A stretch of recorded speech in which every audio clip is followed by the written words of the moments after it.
idiot! Be nice to your colleagues. A 47-year-old Michigan woman has lost her job after local police discovered she put laxatives and brownies on purpose for her coworker's farewell party. According to the SALINE Post, SALINE police said the woman worked at an engineering firm in Michigan and dumped a tube of laxatives into the brownie batter. So, what was her motive? Well, the woman didn't like the coworker who was leaving. Wow, that's some serious hatin' right there. But before she could pass out the laxative treats, someone tipped off the company, allowing her supervisors to confiscate the brownies and call the cops. While questioning the woman, she denied putting the laxatives into the mix. The cops said they were happy to get the treats analyzed. That's when she confessed and called it a bad joke. Fortunately, nobody ate the brownies, and the company had no better choice than firing the woman and pressing charges against her for her little bad joke. In an interview with the Charlotte Observer, SALINE Police Chief Jared Hart said a lot of the times movies or TV shows have someone attempting to put medication into food as a joke, but in fact it's very serious as it's both unnecessary and criminal. Have you ever pulled a prank on someone? Spray can and fireplace equals good times.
Scottish YouTuber fined for Nazi pug video. Scottish YouTuber Mark Meechan, aka Count Dankula, has been fined £800, around $1,100 for making a video he says was a joke. This all goes back to April 2016 when Meechan decided to prank his girlfriend Sue. The Scots comic trained his girlfriend's pug Buddha to Nazi salute to Sieg Heil and to react to the phrase, "Do you want to gas the Jews?" Dankula published footage of the canine to YouTube where it went viral. Some found it funny, some didn't. Reportedly, he says the phrase "gas the Jews" 23 times, and that's the part people found offensive, and the law took issue with. According to the BBC, Meechan said the joke was the juxtaposition of having an adorable animal reacting to something vulgar. Evidently, Scottish authorities didn't find it funny, so much so they charged Dankula with a hate crime. After a 2-year court case, on Monday the judge found Dankula guilty of making a grossly offensive video that contained menacing anti-Semitic and racist material. Concerningly, the prosecution pointed out that the context of the video wasn't to be decided by Meechan, but by the court. Context is central to comedy. Dankula's joke was found to be grossly offensive under the UK Communications Act 2003, Section 127. Specifically, the law says someone is guilty of an offense that sends by means of a public electronic communications network a message or other matter that is grossly offensive or of an indecent, obscene, or menacing character, or causes any such message or matter to be so sent. What's deemed grossly offensive is left widely open to interpretation, and that's dangerous. Meechan received support from all fields, including from comedian Ricky Gervais, satirist Jonathan Pye, YouTuber Philip DeFranco, as well as writer and activist Maajid Nawaz, Infowars' Alex Jones, and also ex-English Defence League leader Tommy Robinson. The Dankula case sparked debate around free speech in the UK, but maybe the talk show host Maajid Nawaz puts it best. Speaking on Meechan's guilty verdict from last month on his UK radio show on LBC, Nawaz said the video was unfunny, but defended Meechan's right to free speech. To clamp down on free speech means thought control, because without free speech you cannot have freedom of thought, he said. He went on to say the best way to deal with offensive comedians is to not laugh at their jokes. Nawaz also pointed out that the Nazis would have acted in a similar fashion by sentencing Meechan for his joke. and they may have almost done so to another guy during World War II. In 1941, a Finn was investigated by the Nazis for insulting Hitler because his Dalmatian raised a paw whenever the dictator was mentioned. According to the BBC, his wife was anti-Nazi German. The Nazis dropped the case due to a lack of evidence. Russian police search for thugs who dyed a stray dog pink. A cruel prank has sparked outrage after a stray dog's fur was dyed bright pink in Russia.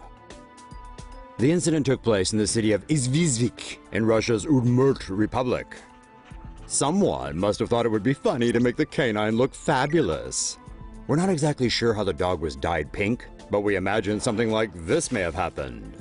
The poor dog was picked up by wildlife volunteer Vera Ivanova after reports about it appeared on Russian social media. Vera took the dog, who'd been nicknamed the Pink Elephant, to a local shelter. Vera says the dog seems fine, though it has been vomiting. She suspects the dog is vomiting because it was recently dyed. At the shelter, volunteers have been washing the dog to get the dye out of its white fur. Local police are now looking for the person who dyed the dog pink, and they could be charged with animal cruelty. Dyeing animals pink seems to be a thing in Russia. Last year, a Russian writer was falsely accused of killing her cat by dyeing it pink after photos of the animal appeared on social media. The woman really did dye her cat pink for a pink-themed party, but she didn't kill it. TSA's sad bear photo was just a prank, bro. It's a depressing image that broke the internet's heart this holiday season, once again demonstrating just how mean-spirited the people in charge of security at our airports can be. But all is not what it seems with this picture of a dejected-looking bear. The photo was posted to Instagram by the TSA last week. The agency said the sad bear was abandoned by its owners at LAX after it was ruled just too big to board a flight as a carry-on. But with few details to go on and the TSA's lousy reputation preceding it, the world could only assume that the agency had ruined Christmas for some poor little kid. But then the truth came out. The TSA updated its Instagram post, and without naming names, Jake Paul! The agency said the bear did not belong to a heartbroken child, but was in fact the property of a fully grown adult YouTuber who tried to get the cuddly toy on a flight as a stunt. The YouTuber in question had even bought a ticket for the bear, but decided to leave the big guy behind, even though the airline offered to refund the ticket, and he was given the option of checking the bear in as luggage. In a blog post, the TSA explained that this was a safety issue and people had tried to smuggle weapons inside stuffed animals in the past. So we're prepared to cut the TSA some slack on this one. After all, it was just a prank, bro.